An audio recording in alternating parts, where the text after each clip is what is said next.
Hi everyone, welcome back to the Denied by the Crossbar podcast. I'm your host Daryl, and I'm here with TikToker Nikki O'Shea. How you doing, Nikki? All right? Yeah, all good, all good. Still getting over Saturday's result, but I thought you might say that. That was a tough one up to Ellen Road, eh? yeah, Yeah, difficult game. Yeah, yeah, we'll get into that. Well, let's start with big Manchester derby. Let's start with Manchester United 2, Manchester City nil. What can we say? Manchester United look revitalised. Carrick, as much as we kind of criticised him last week, we didn't criticise him. We were just more or less saying that we don't know this is his first big job because he didn't do much of a job at Middlesbrough. He had one season there, I think it was, or 1.5 seasons. So, yeah, I was really impressed with him. They came out, they looked good. And I'll be honest, I'm impressed of what he did in 4 days of being in charge. They looked structured and they looked well organised. yeah, professional performance. I mean, he's played in those type of games before, so he would have got the players right up for it. Man United, I think everyone was expecting them to get hammered 3 or 4 nil up. I said it on the train up to the game I was going to watch. I more or less said, yeah, Man City a guaranteed win. And when I looked at the score on my phone, I was absolutely gobsmacked by how Man United. Well, I watched some of the games, most of the game as well. Yeah, Man United, great performance from them. Dorgu, good goal from him. Could have had more. Could have had more goals, especially with the VAR. Mason Mount. That one was dubious for me. That looked like it was onside for me. I don't know what you thought of that one. Yeah, I'd agree with you, but VAR's decisions lately just getting everything wrong, aren't they? I mean, so many decisions they're just getting wrong. What can you do? It cancels itself out. I mean, where do Man United go from here? I mean, they can build on that form. How do you think they'll get on towards the end of this season? Do you think that's sort of a one-off performance, or do you think they can replicate that into the next coming games? I think they look really good. The press looked really good going forward and coming back as well. They look like a team that's well organised. You played people in their positions. I've been championing for Kobe Mainoo to start all season because I think to get the best out of Casemiro, you have to have legs around Casemiro because he's not that mobile. Let's be honest. He's a good player still. Yesterday, on Saturday, was quality, but he needs legs around him. And I think Mainoo did that. I think that's one of the best games I've seen Mainoo play. He played really well. Moving forward, it's a derby. They're going to be up for it anyway. That's why you have to take a bit of context out of it and just, you know what I mean, be a bit realist with it. Because even under Amorim, I remember them beating City in a derby last year under Amorim, and they weren't very good, and they won that game. So moving forward, it's going to be hard. I think they're going to get a bounce. As you know, it's going to get that new manager bounce. If he can maintain that, they can possibly a top 6 finish there, maybe. It's still going to be hard because, like we said, well, they've only got one game a season. That's what we have to remember as well. They can focus on just all week training for that one game at the end of the week. Yeah, no, I agree. They're out of all the cup competitions and they're out of European competitions as well. Yeah, they did set up well on Saturday. 4-2-3-1, very compact, very professional performance. City did have a few chances early on. I'm not taking anything away from them, but I just feel that if you're wanting to win the league as as a City fan, you should be turning up. I mean, do you think they can catch Arsenal or not? Based on this form, no. Because if I'm honest, we've said it in other podcasts earlier on a few weeks ago that in the transitions, as much as they got Rodri back, he doesn't look fully fit. He doesn't look like he was Rodri 2 years ago. So in the transition, they kept on getting caught. There's so many times you look around and there's like 3 or 4 of them bombing past City players. I think at one point there was like 4-2. There was a breakaway. I don't know. They've signed Gay today. Obviously, Semenya's coming. Semenya's hit the ground running. So I still think those defensive lapses they have, Gay could change that. He's defensively, he's probably England's best defender. So I think they can. Will they? I don't know. If this was a City that was chasing Liverpool down a few years ago, I believe they can catch them. This City, I have my doubts. Yeah, it's a bit lackluster from them. I mean, them playing the likes of like Fulham and that, dropping 5-1 up, and Dropping then goals. 5-4. Leeds as well. Leeds, they dropped 2. Leeds dropped 2 on them. Yeah. Yeah. So they're leaking goals. I think Mark Gahey's a signing that they need to sort of solidify the back four. I think he'll do well at Manchester City. But is he enough though? Because that defense is loose right now, bro. Yeah, City have really got to up their game now and go on a real lengthy run to able to catch Arsenal in this title race. I mean, what's the gap? 7 points now? 7 points. It's 2 wins and a draw. One time it's realistic, another time it's not. Depends. It all depends if Arsenal drop points. Depends who their next coming games are. It all depends on if Arsenal actually put their foot down and start putting these points on board, because they dropped 2 points last week against Liverpool when City drew. This week again, I thought to myself, if they win that, they've got enough cushion. I know it's still early. I'm not saying they've won it, but there's a cushion where you can lose 3 games and still be top.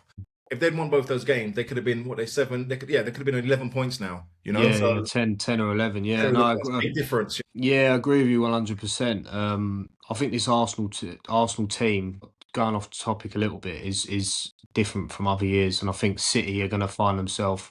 It's going to be very difficult for Man City to catch Arsenal, especially from Saturday's performance. So they just have to up their game, I'm afraid. They I can't, still think they can do it, though. I think the players that they've got and Pep, I think he'll drive them. They always go on a run, February, March time. So I don't see why this year's no different. Moving forward, Michael Carrick, first game in charge, great game. Be honest, they outthought and outthought Pep on that game because they outplayed him, bro. I know City had a couple of chances, but they literally, it could have been 4 or 5-0 and you'd be like, Fairs, they outplayed him to that extent, No, I agree. Did you think that the challenge or the Dalot challenge was a red card? Big flashback, but in my eyes, straight red. I know everyone's going to disagree, Man United fans especially. I probably think Man United probably still win the game because they were playing really well. But I don't see how you can't be challenging. I know it went to VAR and they said it's a glancing blow. Bro, if your foot is near someone's kneecap, yeah, you got to go. It's red. You've got to go. I know it doesn't matter about the force, but in my eyes, it was late and it was dangerous and it was reckless. And all those three things means red card to me. What does he have to do to get red? What, break his leg? And then it's like, oh, it's a red now because he's, you know what I mean, taking out his kneecap. I don't know. What do you think? Nah, yeah, I agree with you to an extent. I mean, like we discussed off air, I think different ref, different game, red card maybe. A different ref, obviously, could be a yellow. What's annoying is, though, in the next week, you're going to see someone that's getting caught in the same way in their shin and they're going to get red. Yeah, it's the lower down on their shin and it's going to be, oh, it's a red card. And you're going to be like, well, he caught him on his knee and it's not a red. Like I said, Man United probably going to win the game anyway, but at 0-0, that could have changed the game. That could have been a turning point in the game. Yeah, the inconsistency of VAR and match officials and referees for me. Yeah, it's annoying. But yeah, we'll have to see how they get on. But yeah, we'll see if Man United can march on. They've got Arsenal coming up in the next week or two, so that'll be interesting. See if they can carry on that form. Yeah, I mean, it's two sides of a coin for Man United. They want to obviously beat Arsenal, which are their rivals, but I don't think they'll want to see City win the league again. Most definitely not. Okay, let's move on to Leeds. Fulham, you was up there. What was it like? What was the atmosphere like in there, bro? To me, Ellen Road, massive ground. It's a great stadium to be in. I'd love to go there one day, Yeah, I was just mesmerised. As soon as I got outside Ellen Road, you're taking all the pictures and taking pictures of Billy Bremner statue and just taking in the surroundings. And then when we got in, didn't realise... Well, I did realise how big of a club Leeds were. Not to the extent of actually when I was there. We took good numbers. We were decent, our fan base, but that wasn't enough to get us over the line. We had a bad performance. I think we only had one shot on goal. One shot on target. So I think they had 5 or 6 on target. You had one. Yeah, and you could tell towards the latter stages of the game that they were going to win it. I mean, what killed the game for us was bringing ESR and Lukic off and Raul. Taking Raul off, what was the point in that for me? 5 minutes to go. There's no point. Yeah. What's the point in that? Yeah, and then they bring on the Bayern Munich kid, Jonah Kusiasare, who's just absolutely useless. Yeah. Just no work rate, no upper body strength, just getting muscled and tussled off of every time. You haven't bought him, he's on loan, isn't he? On loan, thank God. He can go back. No good for me. So why did he take off Smith Rowe? I was a bit shocked at that one. Smith Rowe needed a goal. Rowe went off injured. You went off injured? Yeah. Right, okay, fair. And Lukic, Smith Rowe went off injured. Right. Jedi had a bad game. Sessegnon had a bad game as well. To be honest, the only players that played decent for us was Rail, Harry Wilson, Cuenca and Anderson. The rest were pretty poor. And yeah, our unbeaten streak comes to an end. I said it before we went up there. If we're going to lose, we probably will lose against Leeds. Looking back as a Fulham fan, like through the Christmas period, I wasn't expecting us to get the results we did against Chelsea and Liverpool. How do you think Fulham have done over the Christmas break? I thought we picked up some really good results because I remember at the beginning of the season we were looking and it was just like at one point you were about 16th and we're thinking this isn't the Fulham squad that we know. They deserve to be much higher than that. It kind of one of them ones where you don't want to say they're too good to be down there, but your team did have a lot of quality. You shouldn't have been down there. You didn't start the season too well, but I think over the festive period you got some good results and you climbed the table up. You know, at one point I was thinking, are you going to be in a fight and dog fight? Do you know what I mean? But way off. You've cleared that. So I think you'll be fine. Moving, I think you can finish in Europe. You just need, when does Muniz come back? You always need a striker. Every time I say it to Fulham fans, I'm always like, Yeah, when does is he still injured, Muniz? yeah, he's coming back the end of February. Do you think Fulham can make the Europa League Yeah, I think conference it was up to spots like this 8 year? Yeah, places, isn't it? yeah. Yeah, I think you can make that because it's so tight in there, bro. Two wins. Like, not be funny. I'm looking at Sunderland. We'll have a chat about them later. Sunderland are, I think they're like ninth. If they win 2 games, they'll be in fifth. Yeah, it's crazy. So tight down there. 1 or 2 wins. Even you can even lose one and win one, and you're still going up places. So Yeah, you can leapfrog. must get Yeah, in Europe, I reckon. You know. it's very competitive this year, I think. But is your squad? Your squad needs filling out. I think that's the problem with part of your team. They don't get rested enough. Like for me, Lukic doesn't get. He plays a lot of games. Picks up a lot of yellow Yeah, cards as well, but he plays a lot of games. I don't know.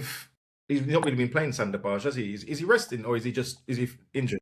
Sanderberg, he sort of like utilises them. Like he'll play one and he'll play the other. Lukic and Earlier the season, he Berger, was playing both of them, wasn't he? At some times, and it looks they there's can't not play enough together. creativity there. You know, No, they can't play together, Lukic and Berger. They're the same player, too and similar. they've got. I think between them, last season they had 1 or 2 assists between them. It's not I enough mean, in the central midfield. that's poor. It really is. But great players. Shout out to them. I'm just hoping we get a couple of bodies in the January transfer window. I mean, we've been looking at players, but it doesn't look like no one's coming in. It's the same old story with our owners, and it's starting to grate on me, to be honest. I know, but like we said last week, if you want to hang on to Marco Silva, he's a top manager, probably one of your best managers in my lifetime. If honest with you, I mean, like to getting you to a standard and keeping you there, then you got to sign some players, bro, because he won't be happy. We talked about him, the contract being on the table, but if he's not backed, he's not going to stay. His contract runs out. No, exactly. It's Not back like him, he's working with limited resources, of and he's doing course. as well as he can possibly be. I don't know. I think if we don't sign anyone, I think he leaves in the summer, and that'd be really unfortunate. I think a lot of Fulham fans will be up in arms, me especially. I've criticised him. You know, he's not exempt from criticism. He does do some silly, odd things, especially like substitutions, but he is probably our second best manager in my lifetime. I mean, obviously Roy first, but Marco Silva, I hold him with high regards. Yeah, I think you should too, most definitely. Right, so you got Brighton at home next. We'll have to see how you get on in that game, man. Yeah, I mean, Tough they're one. they're losing at the moment, so No, but with Brighton, you never know Brighton because they'll turn up and beat Man City one week, and next week they'll lose, and it's just a bit. They're such a good team, but they're inconsistent as well. But like a lot of yeah, teams in the Premier League, this season. So we'll have to see yeah, what happens very inconsistent. there. Guys, if you're not following, please subscribe to the channel. We've got 800 plus subs, and we're trying to get to 1,000. And when it does, we'll have some merchandise that we're gonna give away. So please get subscribing and turn notifications on. And yeah, you got a chance to win some merch. Thank you very much. Okay, let's move on to shock result. Tottenham 1, West Ham United 2. West Ham was putting up a fight. They don't want to go down that easily. Tough one. Yeah, I mean, Big result, bro.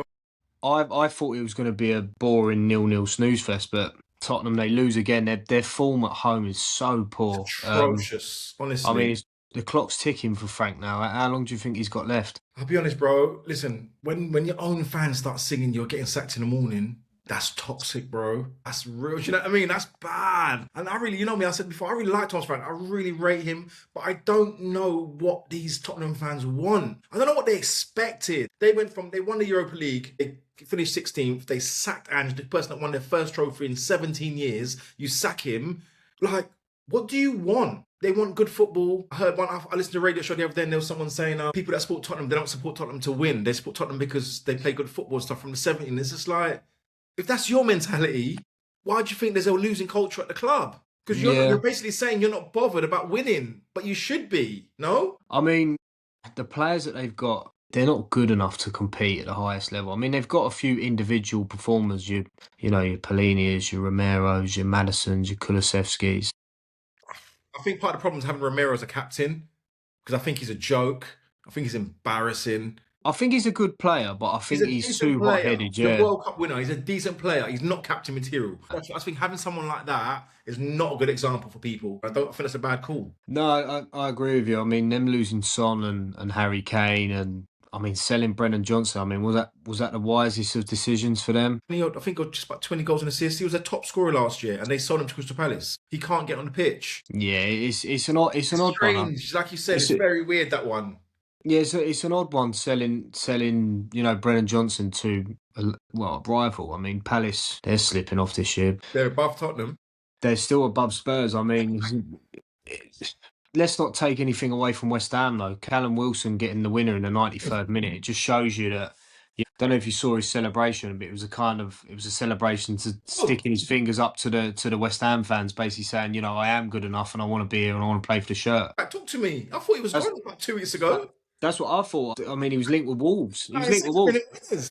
I was doing a video on saying I want him at Fulham. But yeah, touching on his celebration, he was basically saying to the West Ham fans, like, up yours, I want to be here, I want to fight for the shirt, fight for the bag. Yeah, he's been good everywhere he's been. Bournemouth, Newcastle, West Ham. He's always scored goals. He's always turned up. It's just about getting a consistent run for West Ham. I think it's going to be really difficult for West Ham to stay up. I think they're playing a big catch-up. What do you think? Do you think they can survive, or do you think they're going to take the third spot down to the Championship? It's tough. I think they've left it a little bit too late. I think they're like 6-7 points behind. Yeah. 5-6 points behind, and you're still thinking, because I've still got this thing in my head that Forest's team's so good from last year. We receiving the Champions League spots for such. There isn't many players. Most of those players are still there. So they can't, and it looks like Sean Dyche, obviously they got a draw against Arsenal on the weekend and got a point, but I think Sean Dyche is starting to make them harder to play against. No, I agree with you. I mean, West Ham's sort of downfall is actually losing to Forest. I think if they'd have beaten Forest and beat Spurs, it's more or less level on points. Yeah. Yeah, West Ham just going to have to just play every game like a cup final and hope that they can get out of it. Bournemouth are winning at this moment in time, so it's going to be very, very difficult. I don't know. I somehow don't think they survive it, to be honest. I think they go down with I think it'll be like 2-3 points in it. I think it's going to come down to the final day. But I think, sorry, West Ham fans, if anyone's watching this, West Ham fan, I think you're destined for the Championship. I'm sorry. Yeah, I just have to give my brutal, honest opinion. Yeah. What do you think as well? Do you think that they're going down? I hope they don't, because I do actually like West Ham, but I think it's going to be hard. And I'll be very disappointed if they went under Nuno, because I thought Nuno was the perfect man to get them, save them, and build on for next season like he did with Forest a couple of years ago. At the moment, it doesn't look like their midfield. Somerville's, he's come back from injury a few months ago, and he's started to look like a good player. Somerville's a good little player. Bowen's not really been on form. So even the players that they rely on haven't been on form. Sometimes your team's not playing well, but Bowen carries them. He hasn't really been doing that in the last few weeks. So I think it's going to be hard for them to survive. If they can survive, well, big up to them. But big up to them. Listen, I know Tottenham aren't great at home, but to go there low in confidence in the bottom three and get a victory and come back, you got to big up West Ham. You got to give credit to Nuno as well for that. Yeah, and touching on Spurs briefly as well, I think they could be in trouble as well. Relegation battle, maybe. It's looking like it. Going back to your question you said about how long will he be there, I really like Thomas Frankel, like I said, but I think he needs to be given time. What do they expect? No, let me ask you a question. Who's going to go in there, bro? Who are they going to bring in? Ryan Mason, that's been sacked by West Brom just now. I'm being honest. Who did they bring in, bro? No, I agree. I mean, the last time that he was in interim charge, he didn't particularly do very well then. Didn't look good. So who did they bring in right now? Who wants that job?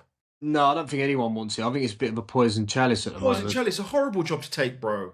I can imagine. I can see. I know that those. I've got a feeling those directors there. They're glancing an eye over at Manchester United and thinking, "Oh, we can get one of our old players." They're probably thinking about Robbie Keane. Robbie Keane is at the beginning of the journey of his managerial career. I think he's in Hungary. Yeah, he's at Ferencváros.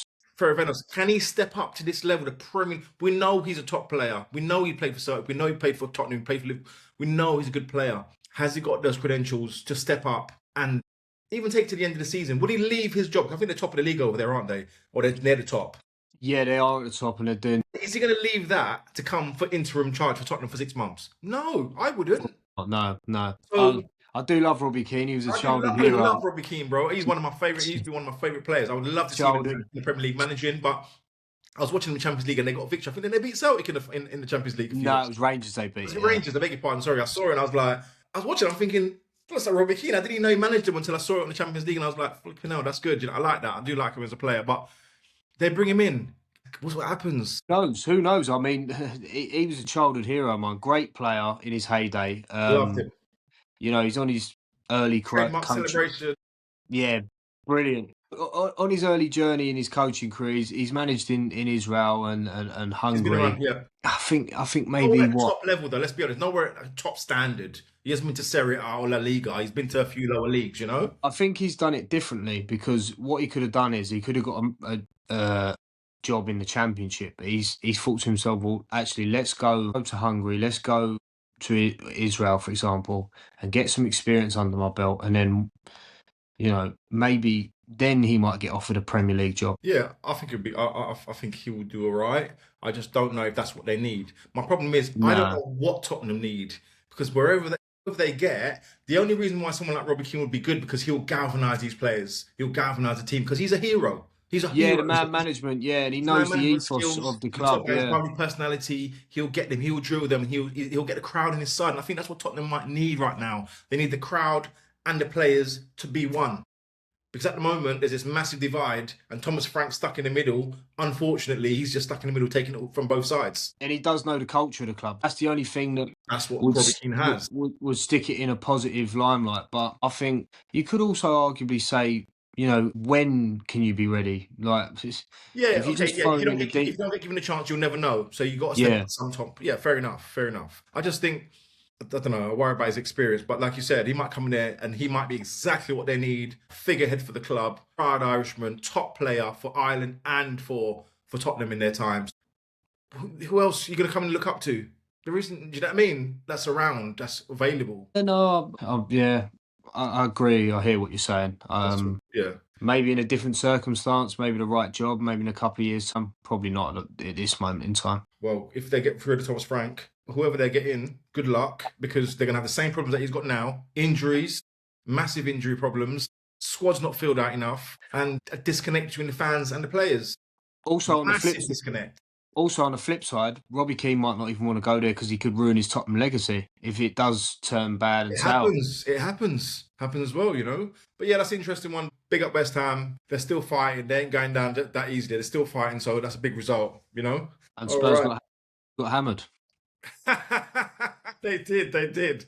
Okay, let's move on to Aston Villa 0, Everton 1, and shock result from a depleted Everton squad. They're missing quite a few players. That's a big result for Everton, man. I mean, they were knocking on the door in the first 10 seconds. They hit the So bar. then they scored the first Yeah. leg. I was like, what's going on? It was a game that I was paid attention to quite closely. Aston Villa just looked tired, just looked way off the pace. John McGinn going off as well.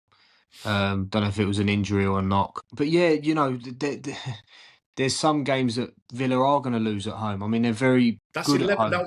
That was 11 unbeaten at home though. They broke that run. Everton 11. Yeah. Everton are a very inconsistent side. Yeah, That's the thing. But they do get these shock results, and you think to yourself, well, actually, Everton are a decent side. Could they go on a run? And then next week they might lose to like Burnley. yeah. No, And they're it's got that like, in their locker, haven't they? yeah, and it's like just the inconsistency for me. I do like Everton. They've got a good fan base. They've got a good ethos at the club. Just moved into their new stadium, quite a nice ground. It's not quite Goodison. Yeah, I think Everton's aim this season probably to finish mid-table. Yeah, but they've got a lot of injuries though, haven't they? Vic Grealish Yeah, fell off in the beginning of the season. He was my man. He was my guy, flying, but he's kind of fallen off a little bit. Which you ain't going to keep top form throughout the whole season. Villa disappointing. They, like I said, they look tired. Watkins and Rodgers have been their saviour this season, but I think this is one of the only games, apart from the start of the season, where they both had poor games. Normally, Rodgers is playing well, or one of them will get a goal or pull them through. But on weekend, they were both of them look poor. Do Is you that, think? you reckon they're still only, was it 7 points behind? Is that the end of their title challenge, you reckon? Yeah, I don't think there ever really was a title challenge. You don't think? No, I mean, look, good top four sort of run. Do you think they get? Do you think? Well, thinking of it, it's kind of like, can they now finish second because Man City are just They can. Because pulling Man up City are stuttering. trumps? If they can keep Watkins and Rodgers both playing well, they can. Yeah, I mean, this might contradict what I'm going to say here. I mean, them finishing second, I don't think there's going to be. I don't think they're going to, pull Challenge. off a title race challenge. I just can't see it. Good team. Is it a team that can build to produce a title challenge next year or the year after? Quite possibly. But I just think they're doing well, and Man City are not doing too good. Liverpool not doing too good. Chelsea not doing too good. So it's enabled them to sort of get in the front door. Yeah, and just get in the top four for Champions League football.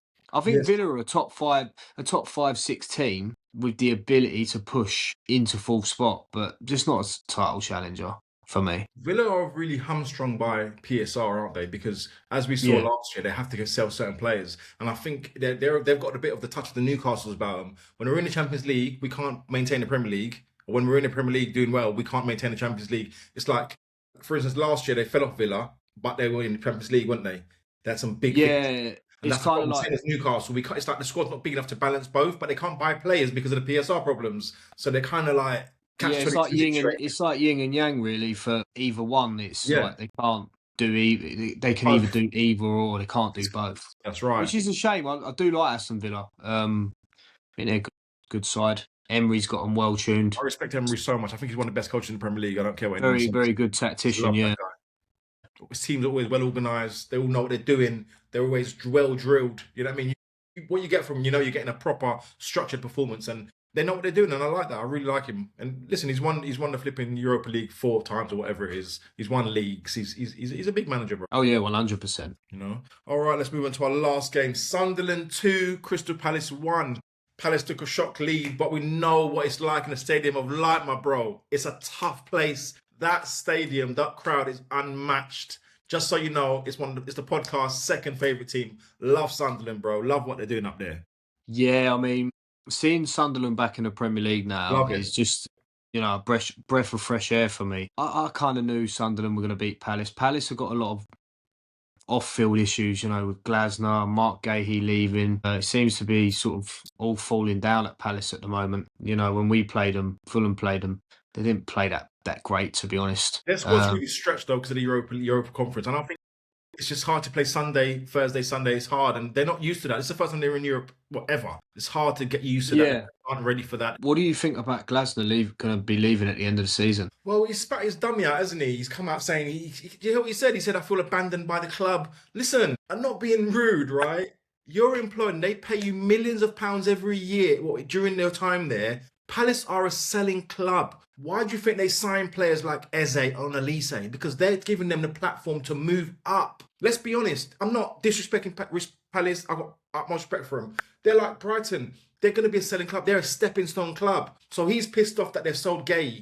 Gay wants to go and win titles. That's why he wanted to join Liverpool in the summer, and now he's gone to Man City. He's not going to do that at Palace. He wants the next step in his career. You can't blame him for that. The chairman, he's got to run a tight ship, so he can't be losing a £60 million player for nothing. They got 20 million, nowhere near enough, but it's 20 million more than they had before.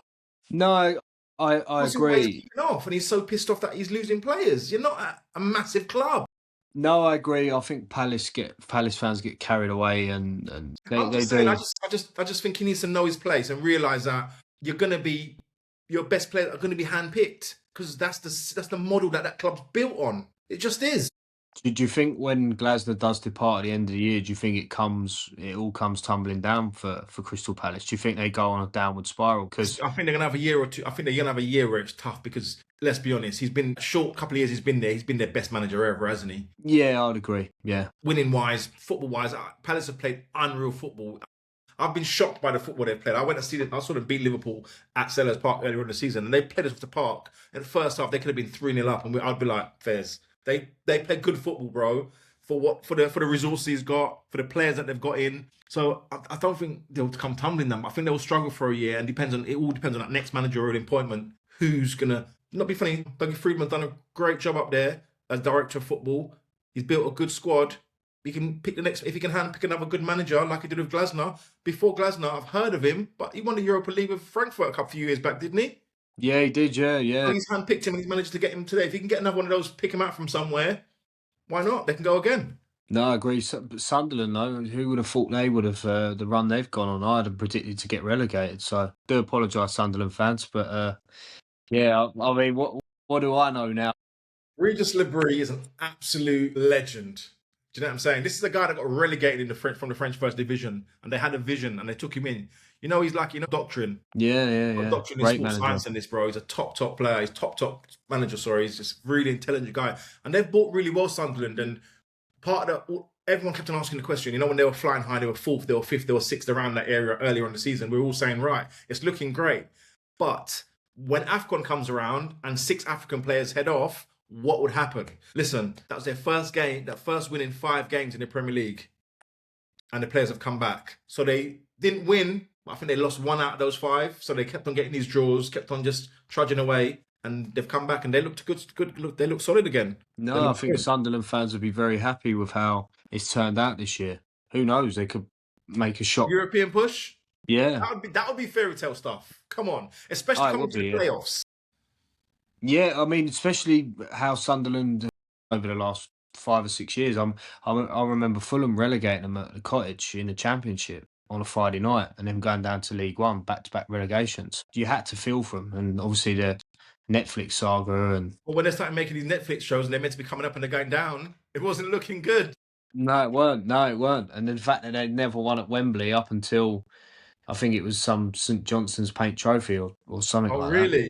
Yeah, they had a Wembley curse. That's yeah, big up to Sunderland fans. They've been through a lot. Yeah, I rate Sunderland. Listen, like I said, have you been to Sunderland? I know you travel a lot. You've been to Stadium of Light? Now, the only ground in the Premier League I haven't been to. Really? Bro, I'd love to go to the Stadium of Light. The atmosphere looks buzzing. I just think they're just unmatched the way they support their team. Sometimes it just feels like they drag their team back into it sometimes. Do you know what I mean? That's what it seems like. When you're watching on TV, you just think it's one of those passionate fan bases that you just love. Sunderland and Leeds, big up both of them, because to me they're massive clubs. Oh, big time. Huge clubs in their own right, and I think they deserve the Premier League's a better place with those 2 big clubs in them. I love having massive clubs in the Premier League. I like it. It's how it should be. Oh yeah, 100%. You know. But yes, thank you, bro, for jumping on. We'll leave it there for today. Yeah, you're welcome. Guys, if you don't follow Nick, follow him on TikTok. It's Nicky O'Shea on TikTok. He does a lot of vlogs, match reactions, does some really good content. Check him out and give him a follow, please. Cheers, guys. Guys, like I said, we're on 800 subs. We're trying to make it to 1,000. Please like and subscribe to the podcast and pass it on. Like I said, thanks for all the support on all the other platforms, and we'll catch you next week. Thanks a lot. Cheers, guys. See ya.